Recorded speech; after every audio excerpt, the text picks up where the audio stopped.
giving you a voice. Welcome to Students Corner on My School News TV. I'm Sunday Chenka Esther, and today we have Engineer Ifeanyi joining us to discuss the importance of research for students. In this episode, we'll explore the importance and the reasons why research is vital for every Nigerian student. So join us to learn from Engineer Ifeanyi insights and expertise on successful research and tips on how students can make the most of their research experiences. So Sarah, what's your perspective on the importance of research? Well, thank you for the question. I would say research is the oxygen of a scholarship. It is the essence that without which we don't have a scholar, because it brings out two vital aspects of a scholarship, which is creativity and originality. So without research, you don't have creative students who can imagine, think for themselves, and do original academic works. So I think without research, so to say, the whole academic system is just a jamboree.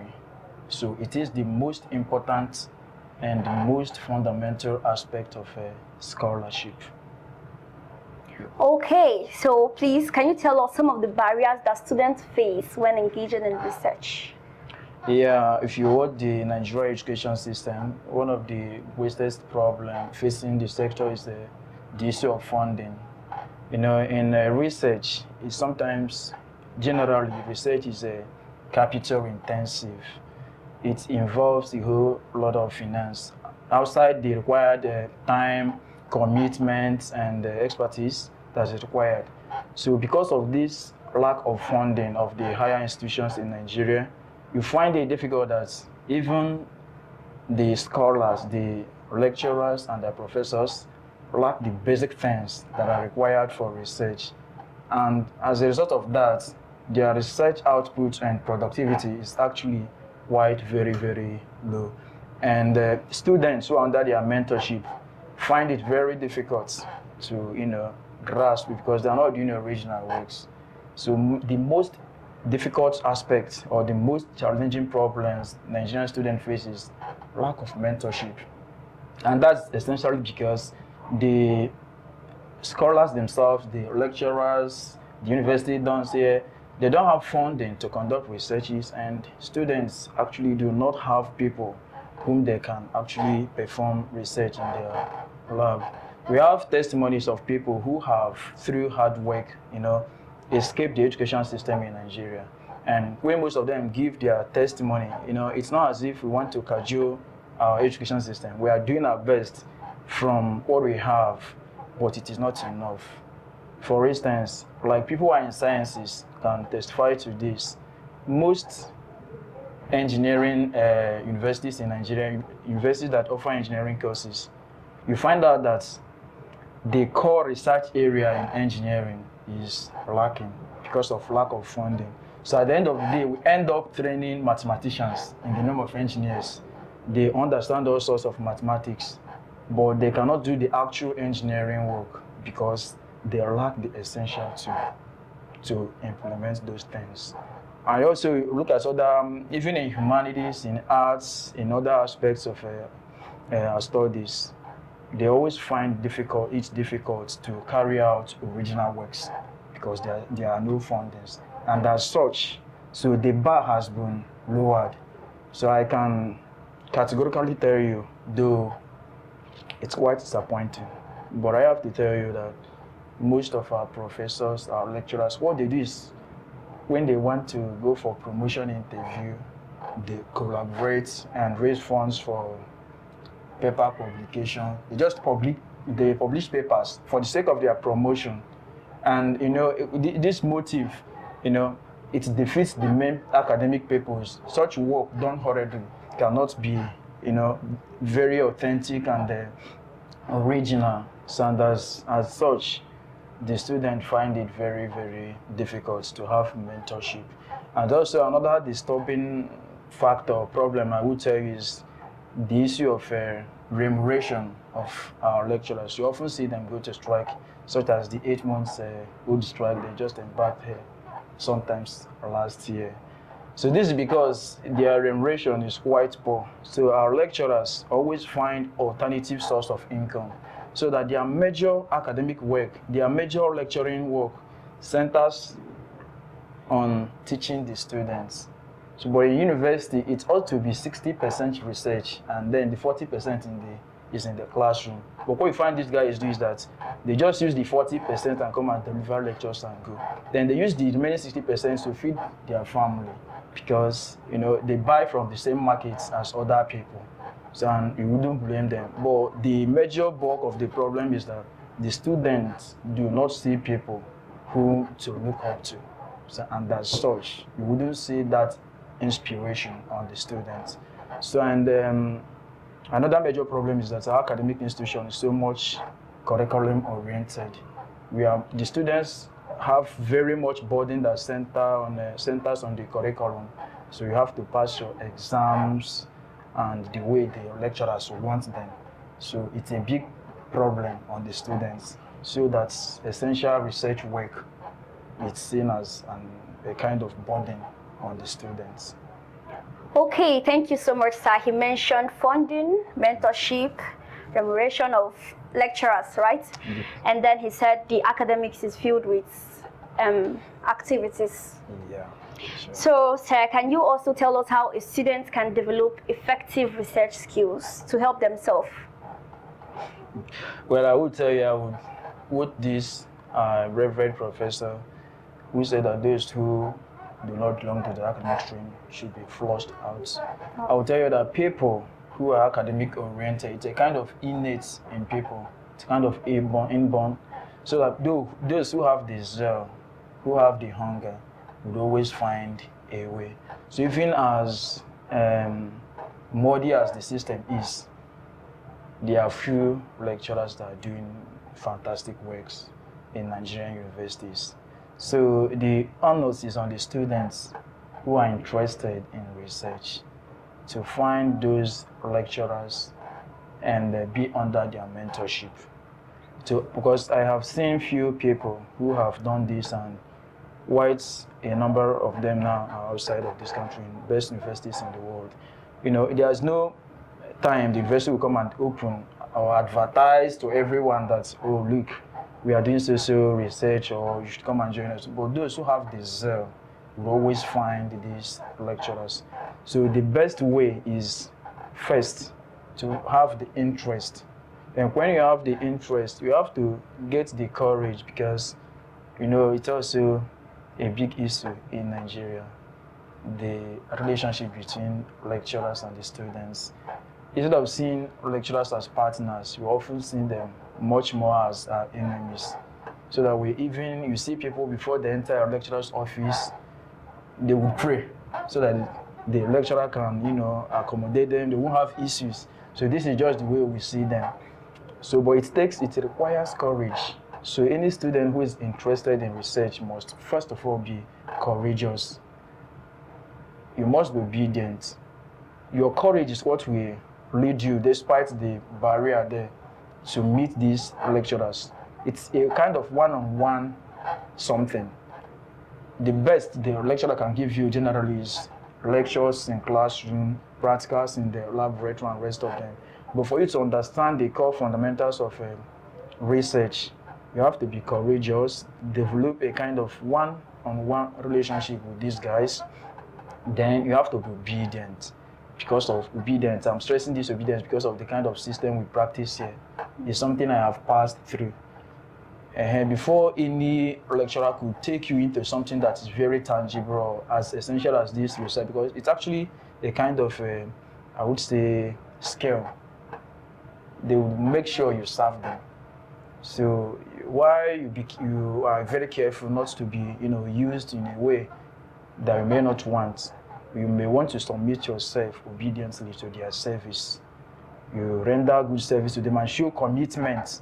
And also trust. For instance, research often requires a whole lot of confidentiality. Okay. Like you are doing an academic work now.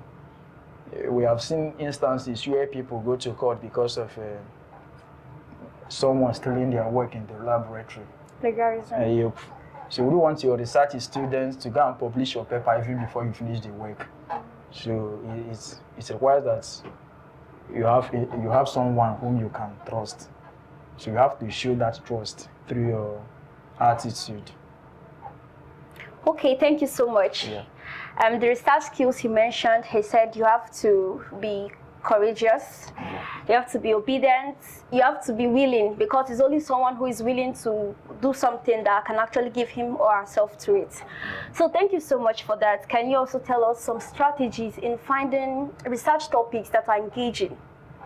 Okay, research topics. Okay, strategies to find. Yes. Yeah, this is very much interesting because often in Nigeria, like I've said, our education system is centered on some curriculum that the NUC and the other governing bodies would review maybe once in 4 years or thereabout. And you check the time gap between 4 years, you see that a whole lot of things like technological revolutions might have happened. So the best way is to be a reader and an observer. For you, the reading aspect of it means that you have to go beyond your school curriculum. You have to read wide. Research is actually rooted in literature. Whichever type of research you are doing, the core or the fundamental of the research is always based on the literature. And that literature means the work other people have done. You have to search what other people have done, find the gap in what they have done. Provide a solution. And provide a solution. So that becomes your work. Then another way, or if this is one aspect of it, another aspect of it is that you have to be observant. Our society is modeled with myriad of problems. They abound everywhere. So your ability to look at within here now and find something you can improve. There's always room for improvement. So, and your ability to see the need for improvement, it's one characteristic and trait of a researcher. So you don't see a system as perfect. We have seen people like this woman that won Nobel Prize in biology. Like the way she told her story, but the way she wanted to go into biological science, some people are like, what are you going to study in biology? They have already perfected everything. What can you do again? But despite that, she was able to find what has not been done and was able to provide solution to the extent that she won Nobel Prize in biology. I think that's the last person that won this Nobel Prize in biology. So essentially, in essence, a scholar who is interested in research would always look within first. Looking within first, and then looking outside through reading. So for instance, why I was an undergraduate, after my graduation, I would admit that I wasn't very much proud of my undergraduate program, my projects. But I was able to solve an existential problem, which I identified myself. How did it happen? Because as an undergraduate back then, I spent most of my school hours in the library, and most often, because of the number of disturbances I would call them, I get through my phone. I have to switch off my phone because even if it is in silence, when someone calls, you want to know the person, you will be distracted. But there's another aspect of it that some lecturers, especially professors who don't have time, they always come to a class on schedule.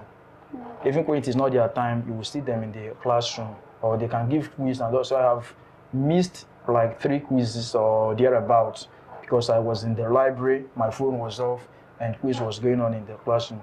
So now think of how do I solve this problem, because there are other students like me as well who face similar cases.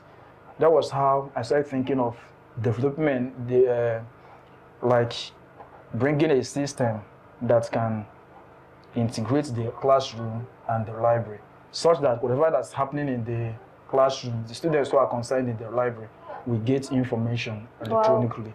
So I developed this system that once a lecturer enters in our classroom, then the students who are in the library will get notification through a dot matrix system.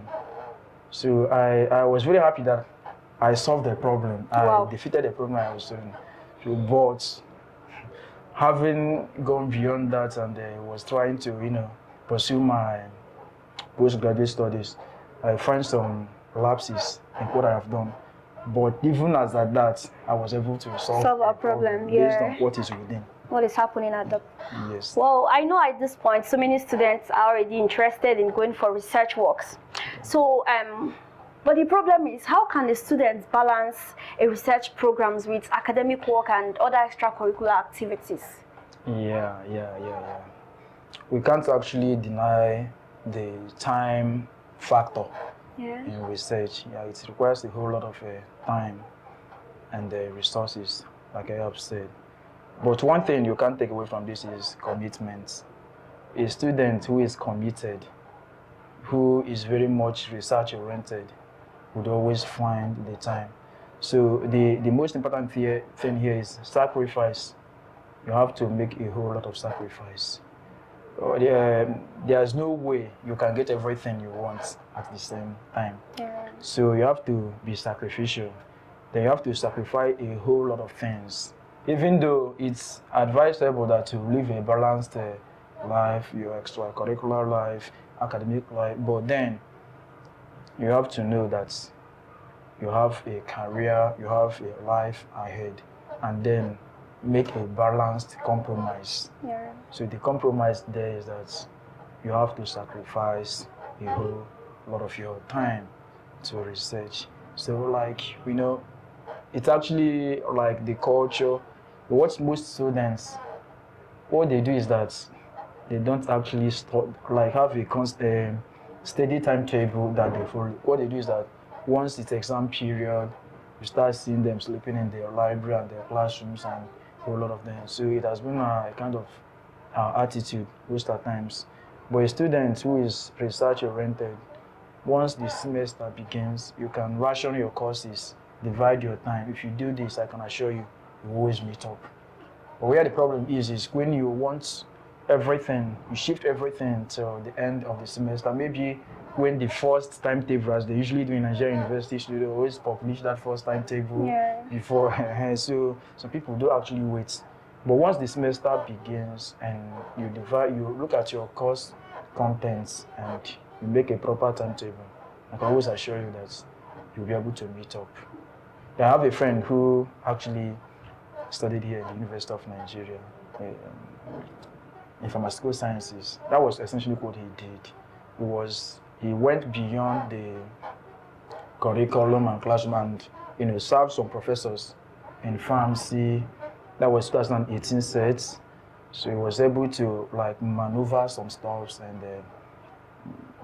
actually he was able to overcome the challenge. Academically, he was very balanced. I think he was the best graduating in pharmacy 2018. That's average, and now after that, had a very bright future ahead of him. So it's all about sacrifice. Yeah. Okay, thank you so much. You talked so much about sacrifice, having a scale of preference, knowing what to do and what not to do in as much as you have your life to live. Yeah. So you talked about a particular project you undergo when you were in the undergraduate. So can you tell us more about it? Like how were you able to, like how has it impacted your career, the projects that you held when you were an undergraduate? Yeah, one thing I was able to get from that project is the importance of looking around you. I felt very fulfilled having solved a problem. Yeah. So in the one aspect of the project that also have helped me is I also look beyond, there's what we call in Nigerian, in most of the research in Nigeria we do now.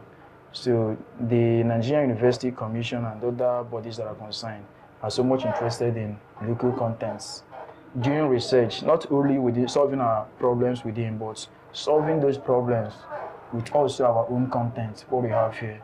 So I was able to use many local contents in that research. And also having, in electrical engineering or, generally, power, it's always a problem, right? So, and how I overcome the issue of power, having to use renewable energy in that research was one of the most fundamental aspects of that research that sold it beyond Nigerian University. Because I have emailed a good number of professors. Those who have, gotten admission in good universities, not one, around the world with SOPs which centered on that my research work. So that. So during those periods, did your school or your institution, did they support you? Or are there ways you can actually should suggest that schools should support students who are eager to research? Yeah, like I said, once you are obedient and committed, Yeah. if they see the real zeal in you, they will support you. But you know, the difference is that in most advanced worlds, things have been systemized. You have systems that work, irrespective of your commitments. The system is always there for you. But the gap here is that you have to show on personal level your commitment before you get this kind of support. My project supervisor, Dr. Kafo, he did a very wonderful, I would say he supported me wonderfully because he saw the zeal and commitments, and then he has to go extra mile and give me support.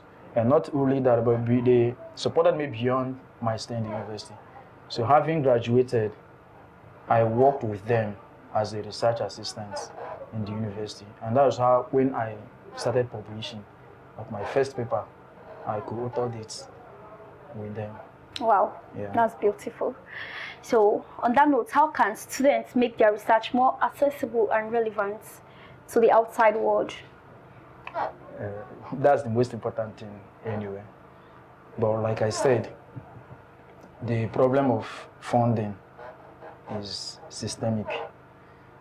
So, and look at what we are doing here and what has been done outside. You find out that those who are coming from here are always disadvantaged. We find it difficult to meet up with a global competition.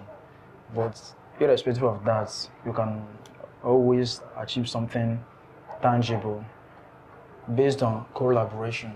As a student, you can't do it alone. You have to attach yourself to professors and the dons who have done that. And then they will help you with the skills, the techniques that are required. So like see some students who are eager to publish papers and they go and publish their paper in kind of predatory journals. You know, these fake journals with very minimal impact factor. So how would you even know that a journal is predatory? You need someone who have published in a reputable journals to tell you, look, so it boils down to mentorship. So for your work to go to the global audience, it means you have a solid work, and this can only be done with the collaboration of those who have already done something better. So like these days, you know, we have social media where people can, you know, do all sort of things. But I would advise those who are interested in academic to focus more on LinkedIn, where you can, you know, connect yourself with academics around the world and then work with them. In this way, that's the only way you can go move on. So as a student, while you're on Facebook, while you're on Twitter, you should know that LinkedIn is more academic. So you also have some indexing bodies where you can, you know, like academia, research gates, and the stuff like that. So they have like a free version for students, where as a student, once you have your student email, like your official school email address, with it you can open accounts with these indexing systems and put your papers there, and they can help you push it to a global audience. And through that, you can also connect with professors and dons around the world. So I think that's the best way to go. Thank you so much. So what advice do you have for students who are just starting out in research? I will tell them that research, like the name implies, means you search and search and search again. Again and again. So it is never something we can sugarcoat and tell you it is easy. Research is actually difficult, but it pays, because most of every human problem is solved essentially through research. So if you want to become a problem solver, then you have to be a researcher. So as someone who wants to, you know, better our world, there's no better way to go about it except through research. So it's not going to be easy as a student, as someone who is starting. Sometimes maybe you spend a whole lot of time writing your paper and then you send the manuscript and within 24 hours they will just send you a rejection letter. Like you get an email that your paper has been rejected. Yeah. You feel like all the works that I've done, so you'll be like, I won't do it. I won't do it again. It means I'm not good enough. So don't be discouraged. That's even professors you see today. That's how they started. So don't be kind of dissuaded. Don't be discouraged by rejections and all whatnot. So you are going to have challenges, but the most important thing is you got to be resilient, like strong, so that you overcome the challenges that come with it. At the end of the day, you see yourself as a problem solver and excel. Wow, thank you so much. It was really great having you here, Engineer Ifeanyi. I'm sure everyone out there have learned so much, including myself, on the importance of research for students and how to go about the whole thing. So, according to him, he said we should be committed, we should have a nose for research. Research is all about searching and searching.